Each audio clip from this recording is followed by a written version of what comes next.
Чим се случува ваков тип на ситуација, како се кажа, тогаш треба да се запрашате што не чини во пазарот на снабдување. Дали не е помалку лицемерно владата да вели дека го поддржува бојкотот на граѓаните?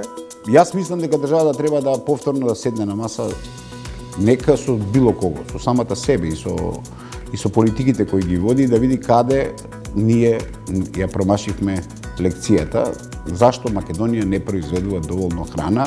Мицкоски и ДПМН не направија ништо за да ги спречат вртоглавите растави на цените. Може да има и еве ја се прашувам дали има и договарање на цените на целокупниот пазар за сите производи. Насекаде во регионот и во Европа цените на основните продукти паѓаат, а само кај нас значително, драстично се зголемуваат. Треба да се прашаме зашто створивме во општество на кое му е полесно да тргува отколку да произведува. Велат Артан Груби е близок со СДСМ. Истиот тој Артан Груби беше пропуштен да помине преку граница од кадри кои што се тесно поврзани со ВМРО ДПМН-евски челници. Одговорноста за овие нарушувања и за овие знаци на напредок кои што постоеле ја носиме. СДСМ беше казнет на избори.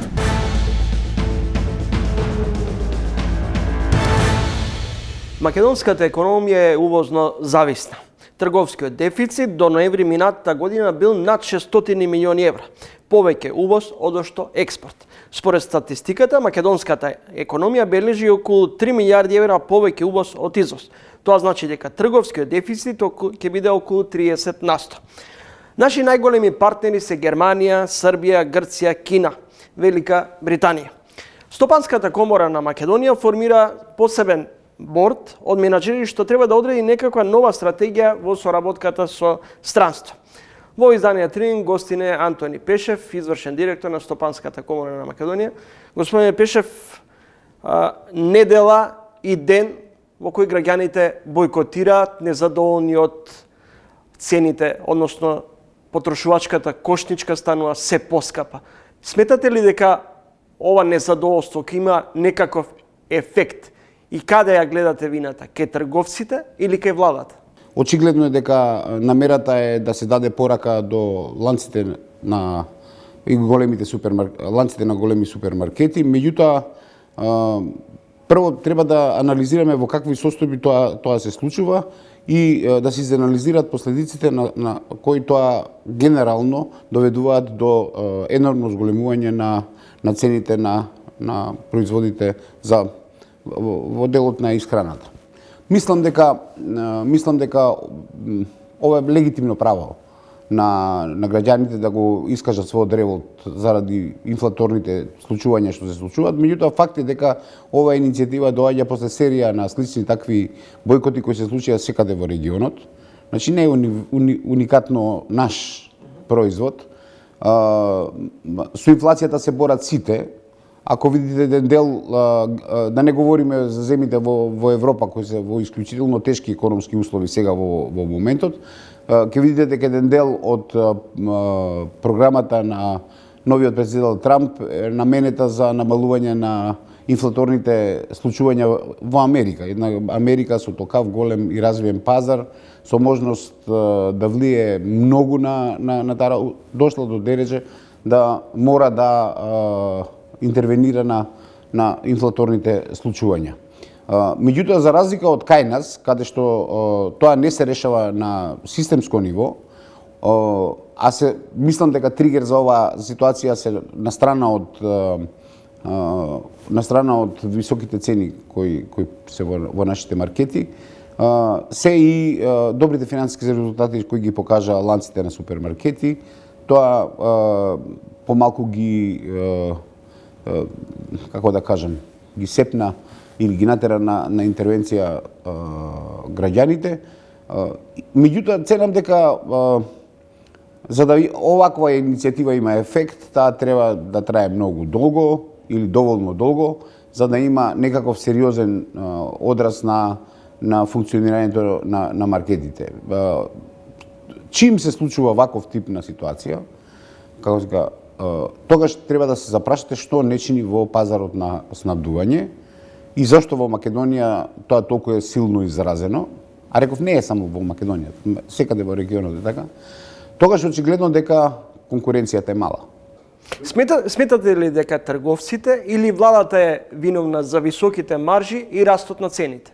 Видите, ако ги прашате трговците, они ќе ви дадат нивните причини заради кои таа оперативна маржа е висока, они ќе ви кажат дека струјата е висока, они ќе ви кажат дека цените на работната сила се големи, они вработуваат многу луѓе, инвестициите во начинот на пазарување многу инвестираат, токму заради тоа што сакаат да го подигнат ниво во исчекување на големите промени кои и јас очекувам да се случат во периодот што следува. Не е тајна дека имате два типа на различити ланци на супермаркети кои продаваат од гондола, добро средено, или од кутија. Ака поедноставено да кажеме, и овие имаат помали трошоци, помалку се трудат тоа да биде направено. Меѓутоа, знаете како, многу е тешко да делувате. Јас секогаш сум бил поборник на тезата дека ако имате проблем во економијата, вие треба да го решавате системски. 35 милиони евра профит обезбедени минатата година 7-те најголеми ланци во Македонија. Високи маржи има во сите речиси трговски центри, Камп 100 и 100 на 13%, до екстремните во Рамсто 37%, Тинекс 29%, Рептил 24%. Минатата година само Веро имал профит од 11 милиони евра. Видите, ние не сме планска држава. И многу е тешко да на правните субјекти кои функционираат во економијата на државата и на пазарот, им наметнете кога и како и колку ќе заработуваат. Вие морате како држава да влијаете на тоа, освен апелите да они се да бидат, како да кажам, поумерени во делот на заработките. И реков дека еден од тригерите се добрите финансиски резултати на ланците на супермаркети. Мислам дека сам државата може да интервенира само со механизми кои директно ќе делуваат на генерално на цените на производите на пазарот, кои се директно засегаат најзагрозениот дел од популацијата во државата. Некој ќе одговори на ова ваше тврдење дека еве владата еден период одлучи да ги замрзне цените. Имавме така наречена новогодишна кошничка. Но тоа, ако се анализира, не даде никаков ефект. Ефектите говорат дека у периодот дека владата беше таа мерка, тоа беше мала мерка. Во меѓувреме трговците ги зголемија цени. Не, него зголемувањето на кошничката и на цените стоеше на исто ниво, споредено статистички во месеците. А додека инфлаторните движења на целокупниот пазар на сите останати производи идеа нагоре. И тоа со забрзано темпо. Имаме лоша економска година, имаме ситуација во која Македонија објективно не може да одговори со своето производство кое може да влезе во тој сегмент. Втор сегмент многу чуден е дека цените на слободните пазари не се драматично пониски од цените во супермаркетите. И се поставува прашањето дали само ланците на супермаркети тоа го работат или генерално вклучната слаба понуда на пазарот остава простор да сите што се занимаваат во ланецот на трговија заработуваат доста. Господине Пешев, има незадоволство од граѓаните од растот на цените на производите, но не слушаме, например, негодување на граѓаните дека банките, например, ги зголемиле давачките за клиентите. Нивниот профит оваа година ќе надмине речиси на 250 милиони евра, притоа само во комерцијални некои помали. Дивидендата останува во Македонија. Нема реакција ниту од Народната банка. Како да кажам, се одлучивме за слободно генерирање на цените на пазарот. И кај банките позицијата е таква да банките што може да функционираат, и кај банките имаме многу профитабилни и не толку профитабилни банки. Имаме ситуација, мислам дека многу е тешко вие сега да се враќаме назад на системот во кој државата ќе ги контролира и маржите на банките, и фиксните трошоци на банките што ги плаќаме, и профитите да им ги мериме, и ја напуштаме политиката на слободен пазар. Зошто не може да се стави ред? Ниту во банките, ниту меѓу трговците. Видете, тоа се непазарни мерки. Генерално тоа се непазарни мерки. Државата секогаш може тоа да го направи, меѓутоа ценам дека се далеку по сврсисходни или употребливи мерките во кои државата ќе стане активен соучесник во тој пазар. Втора работа е дека мислам дека треба да се фокусира владата на онаа класа на производи и на нив да контролира, кои навистина помагаат. Ја не знам која е причината да лимитирате цената на некоја екзотична печурка или нешто што се купува по пазарите, или на скапите сирења кои доаѓаат и кои ги купува само одредена класа на тие производи се и онака луксус, и тие може да имаат каква сакате цена на гондолата. Тие не влијаат заради тоа што значаен дел од популацијата не ги користи тие производи.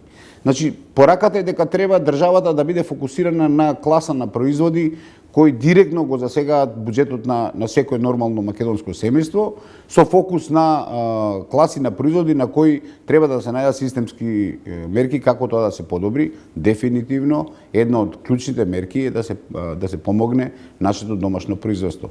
Ние како да заборавивме дека бевме држава која нуди раноградинарски производи на секаде во регионот, а сега гледаме дека веќе скоро втора, трета година јас го пратам тоа, ние нашето раноградинарско производство излегува во блиску до мај. Тоа веќе не е раноградинарско производство. До тогаш веќе увозот на раноградинарски производи од секаде во околината се случил, а да не ве чуди тоа дека имам информации дека значаен дел од раноградинарските производи доаѓаат со бродови од Египет.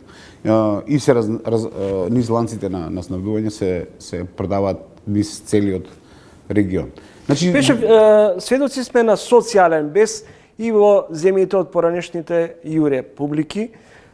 Постои реално капацитет од социјална револуција. Дома па и пошироко. Видите ви кажам, сега инфлацијата, цело време тоа говориме. Гледате инфлацијата и низ призмата на тоа колку се качува нивото на платите. Колку е покачено нивото на платите, пензиите и сето тоа, и колку е реално инфлацијата во тој период. Дали во Македонија власта е контролирана од олигархијата и со неја кокетира на некој начин? Ја мислам дека олигархија сериозна и не имаме. Значаен дел од луѓето кои се во олигархијата не се ни занимаваат со овие прашања. Снабдувањето со храна не спаѓа у категоријата на производи со кои се занимава, да кажем условно, најголемите македонски компании. Најголемите македонски компании ги има во сегментот на деривати, а таму цените се контролирани, имаме и регулаторна комисија која тоа контролира. Кај нас најголемите играчи во економијата се, споменавте, банките. Банките се регулирани од Народна банка, но и покрај тоа генерираат добра заработка. Ние некако ја фативме европската филозофија на однесување и мислам дека во тој сегмент значаен дел на онова работа е одливот на работната сила од руралните средини во Македонија, со што се намали капацитетот на производство во државата. И мислам дека тоа се огромна корпус на прашања кои треба да бидат тангирани, за да можеме да видиме каде сме, зошто сме. Инаку моето очекување се дека на среден и долг рок може да ни се случи да во државата имаме влез на странски производители кои ќе го искористат овој празен простор и ќе се позиционираат во делот на производството на храна. Дали не е помалку лицемерно владата да вели дека го поддржува бојкотот на граѓаните, опозицијата вели и ние сме ги поддржуваме македонските граѓани, во право се кога велат дека цените се високи, владата која ги креира политиките. Па нема, видите, треба суштински да се влезе во математиките при дефинирањето на цените.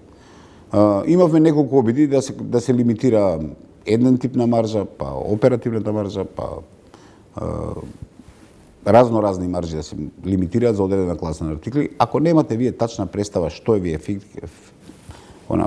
реалната цел, тогаш примената на целокупниот тој корпус на прашања е комплицирана работа и мислам дека тука имаме и сериозен недостиг на капацитети во рамките на администрацијата која би го пратила тоа. Значи, вие имате Министерство за економија кое во принцип во овој момент е единственото во состојба да врши некакви анализи на таа работа, меѓутоа немате луѓе кои можат да активно ја стават државата. Знаете, трговијата со храна во државата не е најдоминантната, енергијата е најдоминантната поента и ќе видите дека многу таму се внимава и многу се инвестира.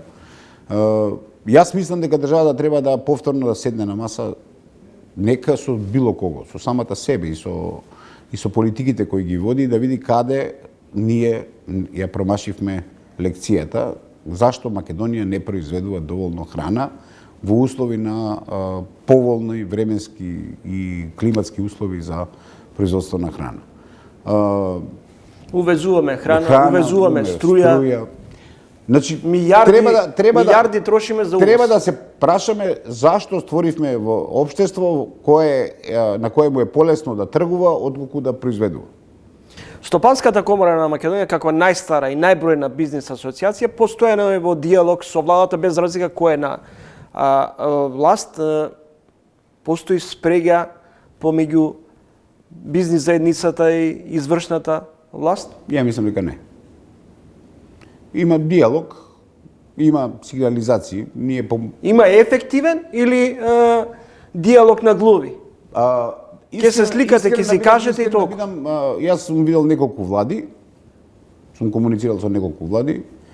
Во минатото повеќе беше формален диалог. Се надевам дека оваа влада нема да примени таа тактика, него ќе има реално, бар сега првите сигнали се дека сакаат да го слушнат аргументот ама ефектите треба да ги видиме. Доналд Трамп најавува повисоки царини, протекционистички мерки кон Европската унија, Кина и Канада. Која страна би ја одбрала Македонија? Соединетите американски држави како стратешки партнер или Европската унија како наш најголем трговски партнер во кој најголем удел има Германија? Видите, јас не можам да се одвојам од впечатокот дека првата недела од или 10 дена сега, ќе не знам колку се испадна од мандатот на новиот американски председател, се исполнети со популизам. Многу закани, за реалниот поредок во светот, со чувство дека Америка тоа може да го преброди. Јас можам да коментирам, рецимо, подобро ми се познати работите со Канада. Ќерка ми е канаѓанка, сопругата е почесен конзул на Канада, така да тие работи ми се добро познати. Амбицијата на Трамп да и се закани на Канада дека ќе ја присоединува до територијата на дагото, за мене е исклучително или неозбилна, или многу опасна закара.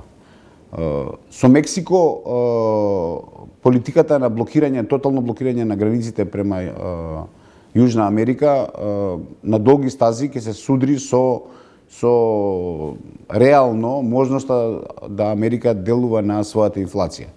Значи, политиката која ја заговара сегашнава администрација во Америка, која се содржана во неколку постулати, тоа е Америка пред се. Втората е drill baby drill, или ќе копаме колку што сакаме од изворите на нафта и газ кои ги имаме во државата. Ќе произведуваме автомобили со нормално согорување, а не електрични автомобили. ќе ги затвараме границите со големи царини и давачки, за мене е нешто што упатува на прилично изолационистичка политика која Америка е некарактеристична за Америка. Америка била отворена економија со многу конкурентна сила. Они недвојбено се една од најголемите купувачи во светот, меѓутоа затварањето во сопствени ровови на долги стази нема да помогне. Пример за тоа ви е состојбата со Русија. После толку многу економски санкции наметнати на неа од страна на најголемите европски држави, Америка, пола свет кој го поддржува западниот концепт во раководење, Русија се заврти према земите на БРИКС и си направи нови пазари. И скоро да ја мислам дека она падна, нејзината економија падна. Меѓутоа руската економија никогаш и не била клучен фактор во дефинирањето на светските процеси, освен во делот на енергенсите. На светот сепак му треба период на смирување на страстите и претераното трошење на средства за воената индустрија. Заговарањето на тоа дека земите на НАТО ќе треба да одвајаат 5% од својот бруто производ за одбраната на државата е објективно нереално, заради тоа што и најдобрите држави во тој сегмент не покажуваат економски перформанси посилни од 3%, зголемување 3% годишно. Тоа значи дека се што е во зголемувањето на економијата плюс уште 2% треба да иде за одбрана, што е објективно нереална категорија. Така да мислам дека понатамошното заговарање на воинствени и конфликти со контролирано дејство во кој ќе се трошат старите залихи на оружје и ќе се прават заработки на база на ново производство на оружје, не го водат светот во правилен правец, првенствено заради тоа што природата станува немилосрдна. Благодарам за гостувањето и за разговорот. Ви благодарам и вас. Антони Пешев, извршен директор на Стопанската комора.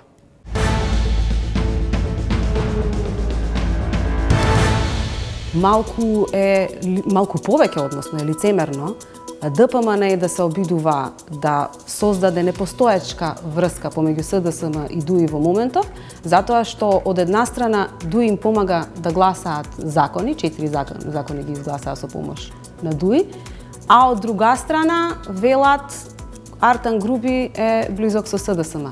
Истиот тој Артан Груби беше пропуштен да помине преку граница од кадри кои што се тесно поврзани со ВМРО ДПМН-евски челници.